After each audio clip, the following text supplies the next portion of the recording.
कोल्हापूरच्या राजकारणाचा केंद्रबिंदू गोकुळ.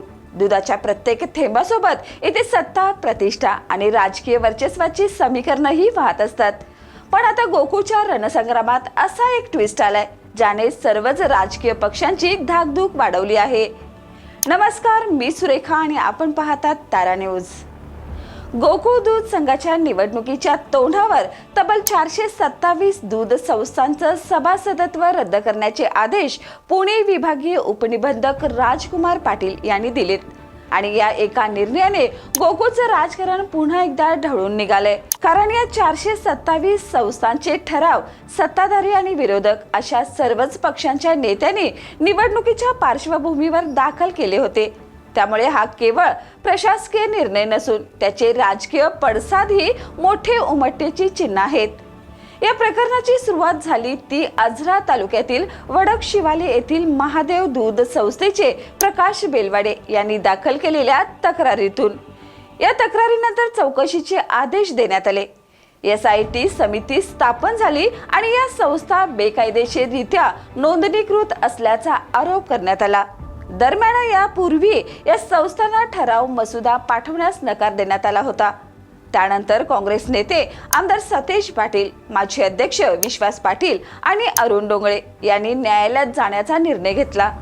न्यायालयीन इशारा मिळताच संबंधित संस्थांना ठराव मसुदा पाठवण्यात आल्याची माहिती देण्यात आली आणि ते प्रकरण तात्पुरतं निकाली निघालं.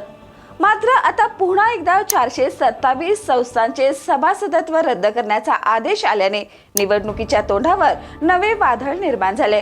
विशेष म्हणजे या चौकशीला यापूर्वी मुख्यमंत्र्यांनी स्थगिती दिली होती.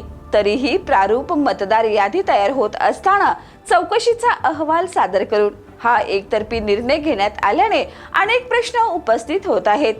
या निर्णयामुळे गोकुळच्या निवडणुकीतील मताचं गणित बदलणार का? कोणाच्या ताकदीला फटका बसणार? आणि सर्वात महत्त्वाचं म्हणजे या निर्णयामागे केवळ कायदेशीर प्रक्रिया आहे की राजकीय रणनीती? याच दरम्यान भाजप आणि शिंदे गटाने महासैनिक दरबार हॉलमध्ये जोरदार शक्ती प्रदर्शन करत ठराव दाखल केले. खासदार धनंजय महाडिक यांनी नाव न घेता आमदार सतेज पाटील आणि मंत्री हसन मुश्रीफ यांना टोले लगावत आज एक एका आमच्या व्यासपीठावर आला आहे, अजून 3 एके बाकी आहेत असा दावा केला. माजी अध्यक्ष अरुण नरके यांची महायुतीच्या व्यासपीठावरील उपस्थितीही चर्चेचा विषय ठरली. कालपर्यंत समविचारी आघाडीच्या बॅनरवर दिसणारे अरुण नरके आज महायुतीच्या गोटात दिसल्याने राजकीय समीकरण बदलत असल्याची चर्चा जोरदार रंगली.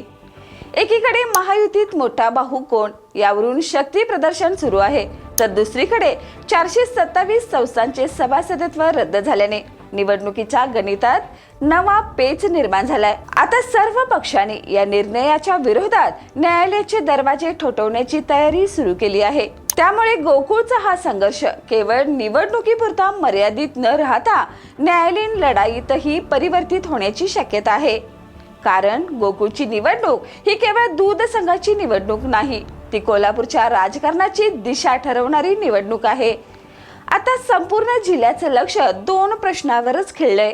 427 संस्थांचे सभासदत्व पुन्हा बहाल होणार का? आणि या निर्णयामुळे गोकुळच्या सत्तेचा मुकुट अखेर कोणाच्या डोक्यावर जाणार? कारण कोल्हापूरच्या राजकारणात एक गोष्ट कायम सांगितली जाते, गोकुळ जिंकणारा केवळ दूध संघ जिंकत नाही, तो जिल्ह्याच्या राजकारणाचा पुढचा अध्याय लिहित असतो.